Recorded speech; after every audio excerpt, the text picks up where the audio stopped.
کیا انہوں نے اپنے اوپر آسمان کی طرف نگاہ نہیں کی کہ ہم نے اس کو کیسے بنایا اور سجایا اور اس میں کوئی شگاف تک نہیں؟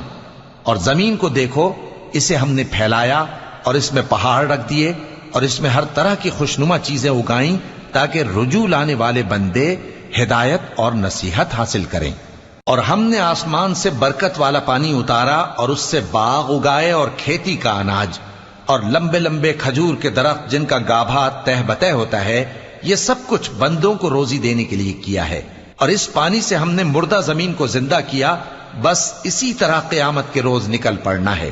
ان سے پہلے نوح کی قوم اور کنویں والے اور سمود والے لوگ جھٹلا چکے ہیں، اور عاد اور فرعون اور لوط کے بھائی اور بن کے رہنے والے اور تبا کی قوم، غرض ہر ایک نے پیغمبروں کو جھٹلایا، تو ہماری دھمکی بھی پوری ہو کر رہی۔